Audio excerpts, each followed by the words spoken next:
Welcome back, everybody. Today, you join me bright and early working on our fusion reactor Mark III. And as you can see, it's finished. Running at UV, we can now do every single fusion recipe. And I think the most important thing for today and the challenge that we're going to work on now is just automating neutronium. There's so much I want to get done in this episode, and I hope you're as excited as I am. And if you are, you know what to do. And if you are, you know what to do. Buttons are down below. But with all that being said, let's get into it. So, as I said in that intro, let's finish automating neutronium. I think that's a good first step in any UV playthrough. So neutronium is just a combination of liquid nequadria and liquid americium, which funnily enough, we have tons of americium. Let's just set it to a bucket and it'll fill up, but we don't have tons of liquid nequadria. In fact, we have none, because it requires melting down ingots. And currently it takes 3.2 seconds. So this is going to take a little bit of time,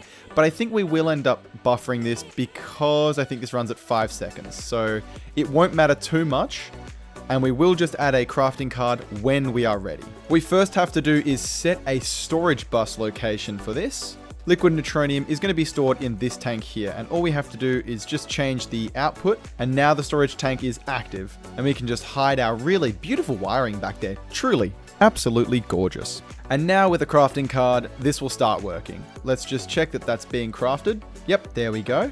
And the reactor has turned on. It takes 5 seconds to make 32 millibuckets. So we should slowly be filling up this buffer of liquid nequadria. And there we are. Isn't it just beautiful? Neutronium on passive. I think we will slowly run out of americium, but we're not going to be buffering the entire tank of neutronium. It is very expensive. So now that we have access to neutronium, what can we actually do with it? So one of the first things is going to be the Gravistar.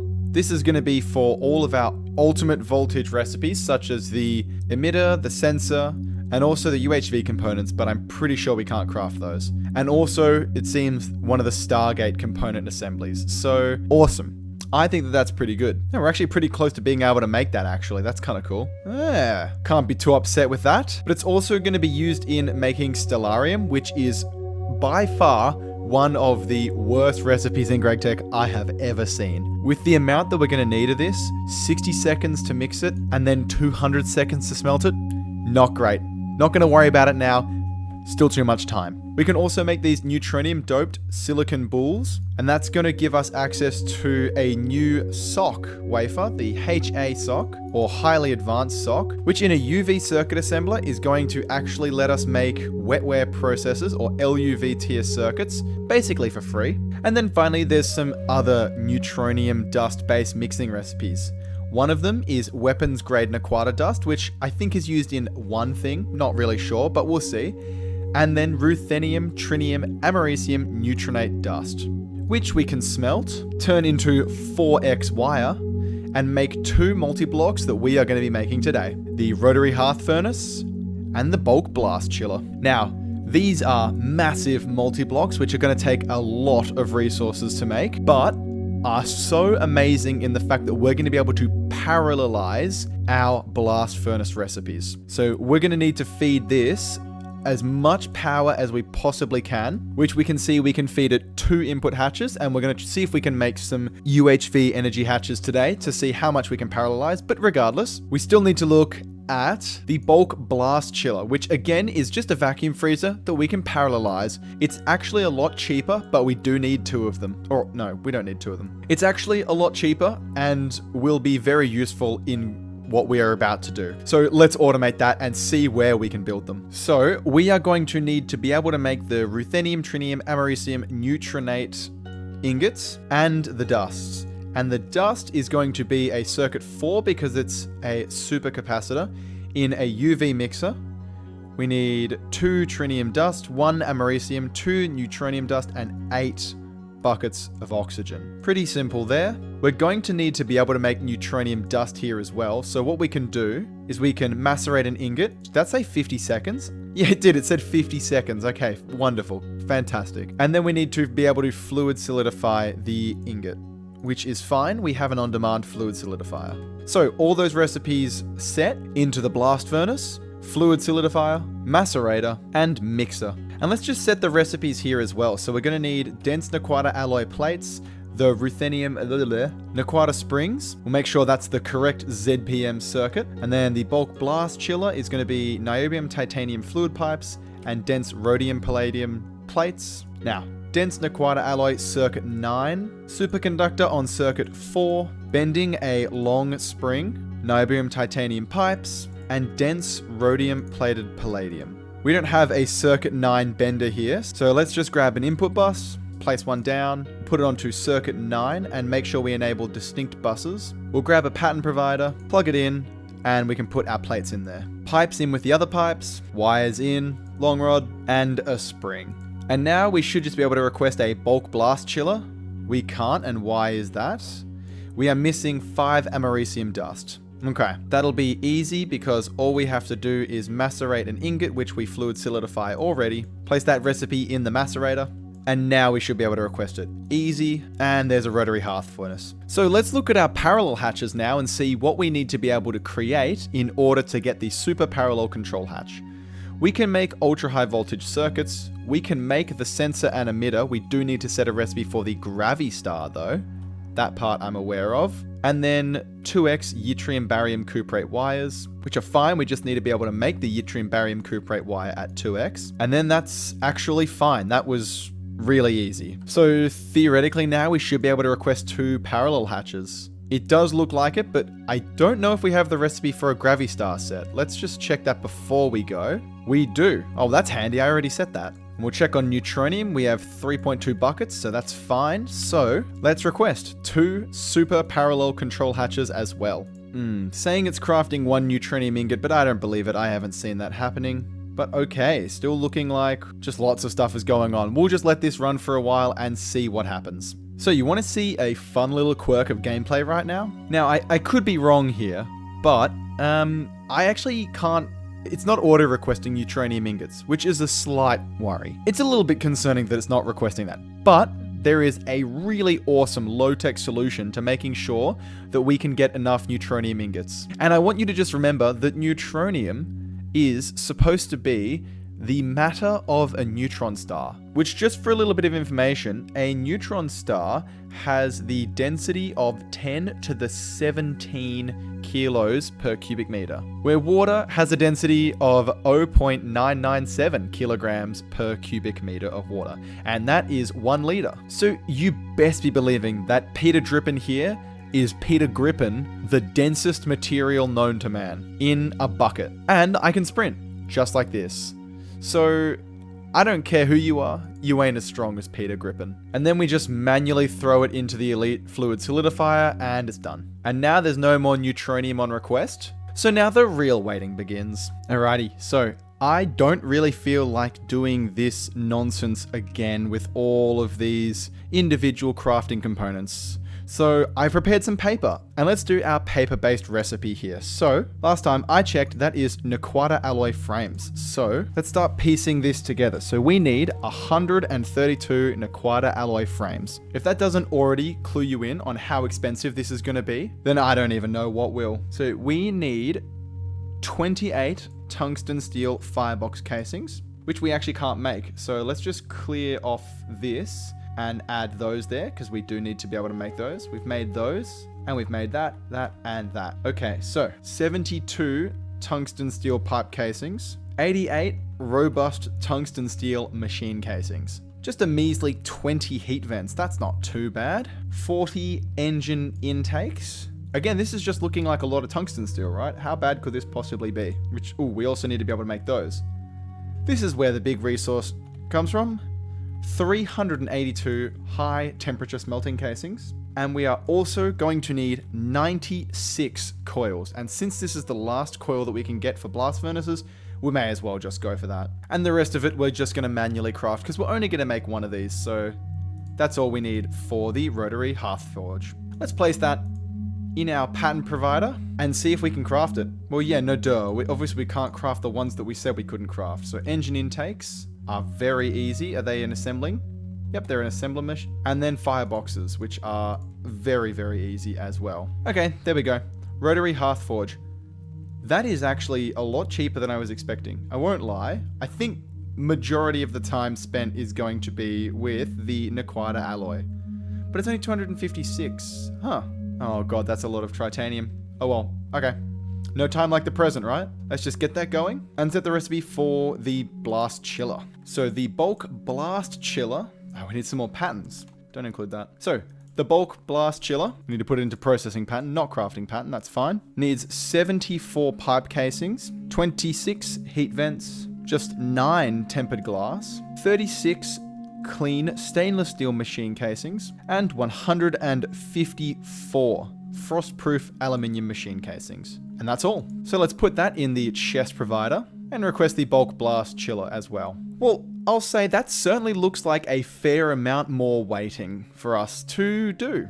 So I think it may be time to start looking at ore processing and seeing what we can do to upgrade it, because while this is great and 1 tick per second seems fantastic, that's not really fast enough, is it? And last time I checked out the math here, I think with the setup that we're going to go for, we'll be able to do 853 per second, which is an insane amount of items. That is 13 stacks of items per second. Basically, I'm hoping to be able to reduce all of these down to 0, which may mean an upgrade to the library of drives we have going on right now, which are mostly full of things like purified sheldonite, Nequata, pitch blend.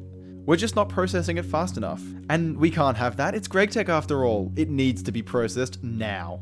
And after a little bit of waiting, all of the components have finished crafting. So now it's actually time to build this behemoth. And I am not going to do it the normal way I do it. Unfortunately, that's too many clicks. We're looking at, 600 blocks here? So let's just do this as a quick montage.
Now, hopefully that wasn't actually too long for you, but that really was 15 minutes of my time in building the biggest multi-block I've ever built. Fusion reactors take like 2 or 3 minutes to put together, but this was insane. And it's a lot of blocks. It's quite an imposing structure.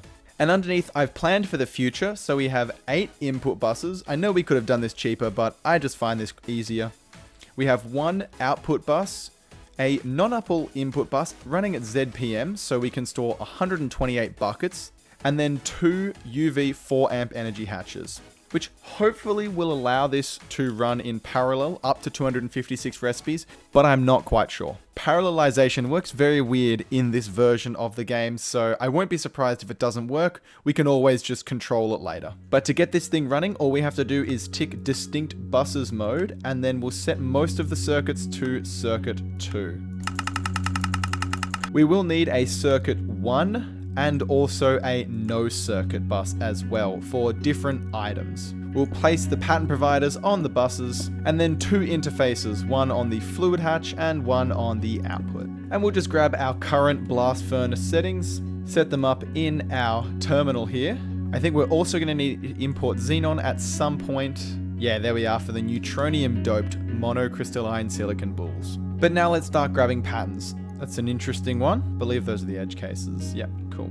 So these 4 recipes here are our edge cases. Of course it's silicon based, and they all take different sort of circuit conditions, and let's just have a look at what they are. So the monocrystalline silicon ball is circuit 2. So that's actually fine. Let's just put that in this circuit 2 provider. The phosphorus takes no circuit, so we'll put that in the no circuit. Nequata as well is also no circuit. And then silicon ingots are a circuit 1 recipe. So there we are, that's easy. And all the other blast furnace recipes are circuit 2. And so let's just grab them all out as best we can and just start slamming them into the providers. And all of the patterns are in, so let's set up the power. So you can place a flux point, change all of those settings, and battery to base. So now that that's full, we just need our UV superconductor and our wire cutters, and then boom, plugged in. So those are all filled up now, very nice. We're going to have to plug in the flux cable now, and connected.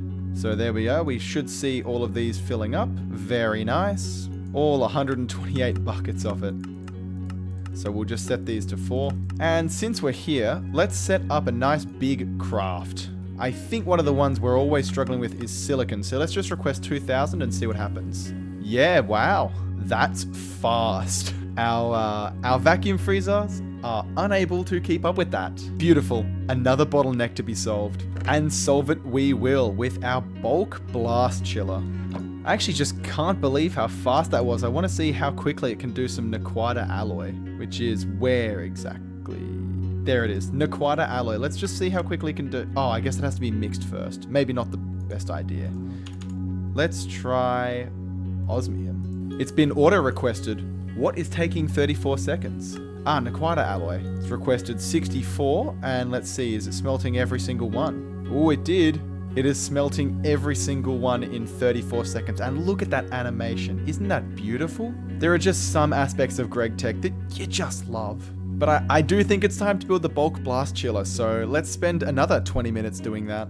Well, I would love to say that that was a stylistic choice not to record the construction of that, but it wasn't. I just forgot to press record on OBS.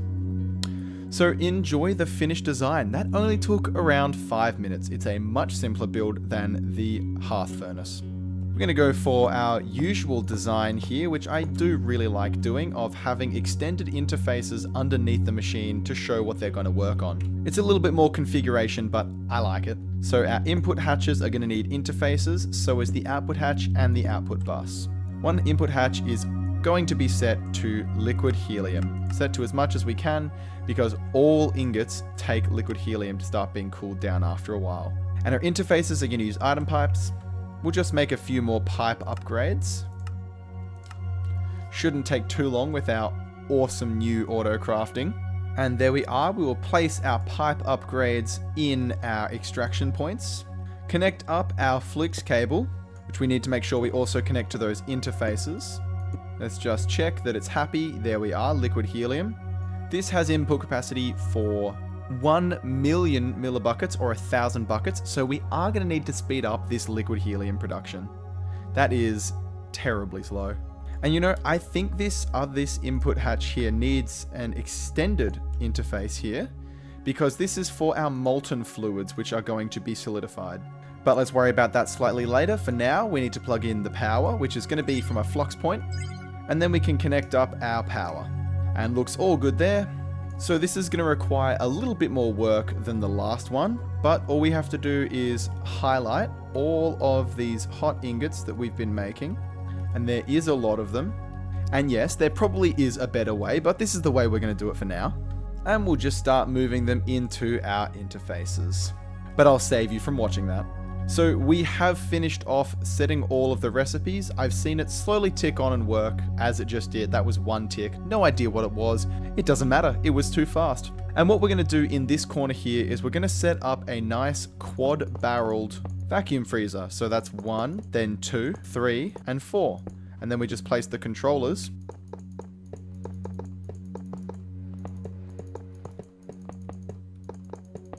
Oh, and look at that. Perfect.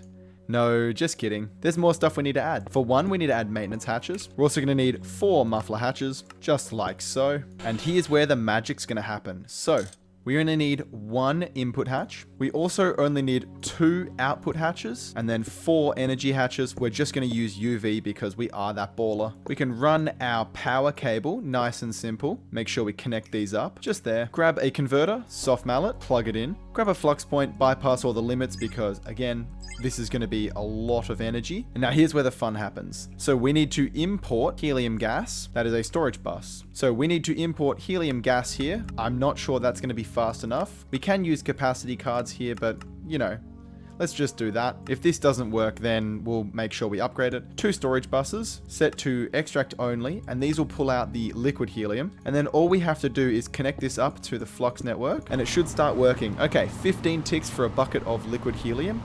4 times, so basically a bucket of liquid helium every 4.25 ticks, which is not bad at all. This should fill that up quite quickly. We check our hatch. That is much, much faster. We'll make sure these are nice and quiet for us. And there we are. Now we have our end game smelting setup all finished. The last thing that we need to change is that we need to make our alloy blast furnaces output onto the network so that whatever molten liquid comes out of here we can send into our bulk freezer. And we're just going to remove these. We don't need these anymore. So now our EBFs and our vacuum freezers here are officially retired. A sad day if you've got stocks in the EBF market. Let's set this off with a nice big craft then, shall we? Christen our smelting capacity. How many fusion reactors can we request? That's 2. That's 3. 3 is too much because we don't have enough crystal circuits. Or radon buffered, or silicon rubber. All right.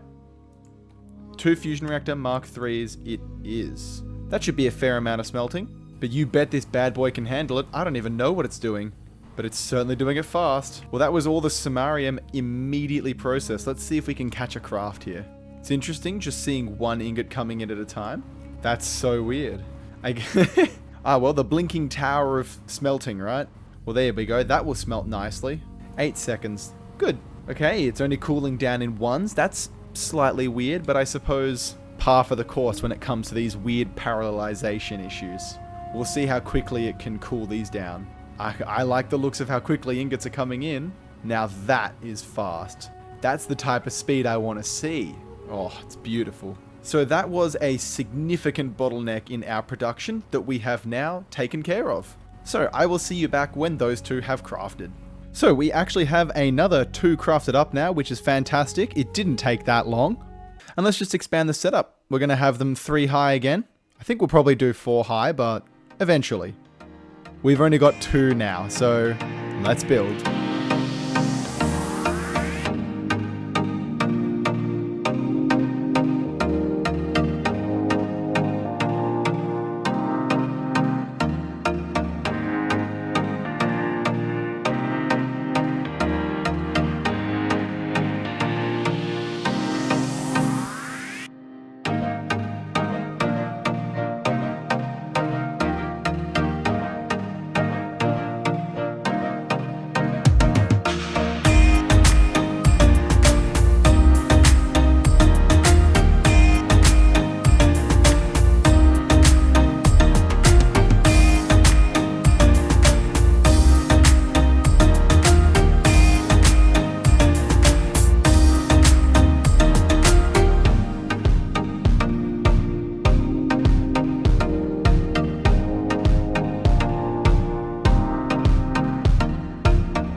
And done. We now have 3 Mark III fusion reactors. And doesn't that just look beautiful? Look at all those donuts. Yum, yum, yum. And with more fusion and more smelting, I think there's another project we need to tackle this episode, and it's ore processing. I think with our new super parallel hatches, these funny new multi-blocks that we have, and 24 UV 4 amp energy hatches, we're going to have a great time redoing ore processing. So we also want to make sure that alongside our 4 amp energy hatches, we have enough input buses and output buses.